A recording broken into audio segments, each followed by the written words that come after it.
a third giant tower on 9/11 wasn't even hit by a plane, yet somehow collapsed in free fall. At 5:20 p.m, World Trade 7 suddenly, neatly and symmetrically just folded like a pancake. This is high school physics. A building cannot do free fall with 40,000 tons of structural steel in its structural system without it being blown up. The government version is that office fires made all 84 steel columns break at the same time.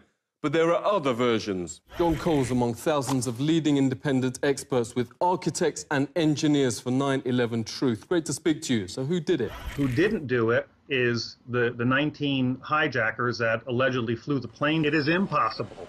It is impossible to melt that steel by the office fires, the jet fuel, or the collapse itself. It's a physical impossibility. It cannot be replicated experimentally. It defies the laws of physics. If you set aside your politics, you set aside your beliefs and your religion, and you use the scientific method. World Trade Center 7 is basically a classic controlled demolition where a building free falls and comes straight down into virtually its own footprint.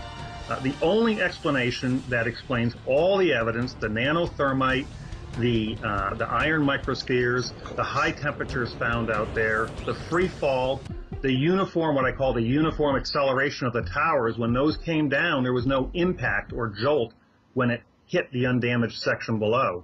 Because there was no jolt, something blew those towers out, allowing it to uniformly accelerate downward. The only thing that makes any sense at all from a scientific perspective is that those towers were blown up. John made a mockery of mainstream sites Nat Geo and Pop Mechanics, who've desperately tried, for instance, to show 175 pounds of military nanothermite couldn't break the columns. John did it with just 1 pound. Can thermite of any type burn through steel beams? I guess it can. Renowned librarian and researcher Elizabeth Woodworth has come in to help form the Consensus 9/11 panel, confirming it uses best practice with the most rigorous peer review. Thanks so much for joining us. There's this remarkably high consensus among experts that the government version can't be right. We have some of the top experts in the field who've published in peer-reviewed scientific journals, and yet these scientific journals exist, like the Harris study, but they're never covered in the media. If people knew about the research, they would find it compelling. Dr. Griffin has said that he's never heard of anybody who saw the evidence, became converted to this point of view, and then changed back.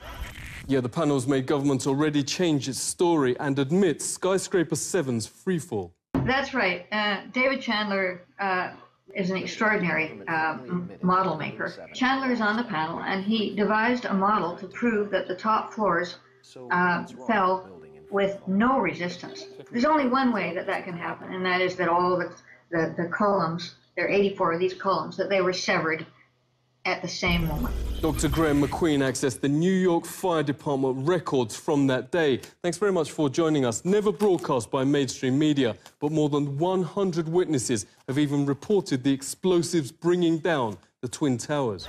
Here was this roughly 10,000 pages of extremely rich eyewitness material. And I found that there were 118 people who clearly perceived explosions. You know, we have firefighters who are used to fighting high-rise fires, who are used to encountering smoke explosions and boilers, and yet they use words like bombs.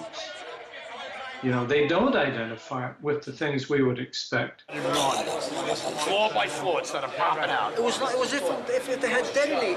Yeah, detonated. If they were planned to take down a building. Boom, boom, boom, boom, boom, boom, boom. All the way down.